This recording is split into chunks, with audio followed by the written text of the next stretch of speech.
சரி, யார் இந்த முகுந்தன் அப்படின்றப்போ டாக்டர் ராமதாஸ் அவர்களுக்கு 3 குழந்தைகள், காந்திமதி, அன்புமணி, கவிதா அப்படின்னு. அதில் முதலாவதாக அக்காவாக, அதாவது இவருடைய அன்புமணி அவர்களுடைய அக்காவாக இருக்கக்கூடிய அவர் காந்திமதி அவருடைய 2வது மகன் தான் அவர். சரி, இப்போ இந்த இளைஞரணி இருக்கு இல்லையா, இந்த இளைஞரணி பதவியை அவர் வகித்தார் அன்புமணி ராமதாஸ். அதனால அவருக்கு மிகவும் நெருக்கமான ஒரு பதவியாக இருக்கிறது. இந்த பதவியை வேறு யார் அவருக்கு பின்னாடி வகித்தார் அப்படின்னா, இந்த பதவியை திரு தமிழ்குமரன். அவர் யாருன்னா ஜி.கே. மணியினுடைய மகன். இன்னைக்கு அவர் தமிழில் முன்னணி படங்களை எடுக்கக்கூடிய ஒரு ஃபிலிம் ப்ரொடக்ஷன் கம்பெனியினுடைய தமிழகத்துடைய சிஇஓவாக இருக்கிறார். ஒரு மிக முக்கிய நிர்வாகியாக இருக்கிறார்.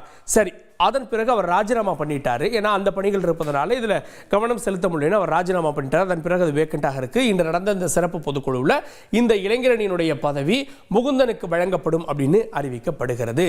இந்த முகுந்தனுக்கு வழங்கப்படுவதற்கு எதிர்ப்பு தெரிவிக்கிறார் திரு அன்புமணி ராமதாஸ். அவர் கட்சியில் இணைந்த 4 மாதங்கள் தான் ஆகிறது அப்படின்னு சொல்றார். ஆனால் நாம் கேட்டவரை இந்த முகுந்தன் என்னவாக இருக்கிறார் அப்படின்னா, இந்த தேர்தலில் 24 தேர்தலையும் அதற்கு முன்பும் சமூக ஊடக பிரிவினுடைய செயலாளராக இருந்து அந்த பொறுப்புகளை மேற்கொண்டிருக்கிறார் தேர்தல் பிரச்சாரங்கள் அப்படின்ற விஷயங்களை சொல்றாங்க.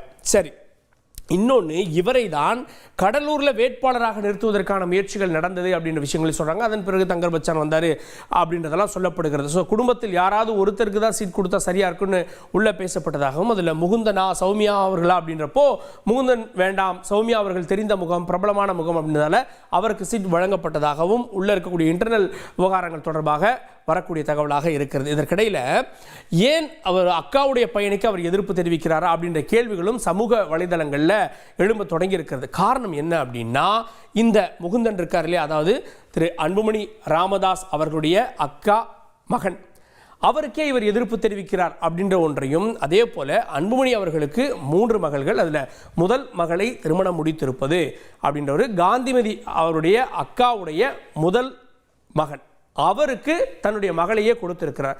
ஸோ மாப்பிள்ளை முறையாகிறது. மாப்பிள்ளை முறையா அப்படின்னா இவருடைய அண்ணன் தான் மாப்பிள்ளை, இவர் 2வது முகுந்தன். அதனால நேரடியாக இவர் மருமகன் இல்லை, அக்காவுடைய மகன் அப்படின்ற அடிப்படையில் தான் அப்படின்ற விளக்கத்தையும் பாமக வட்டாரத்திலிருந்து நமக்கு கொடுக்குறாங்க.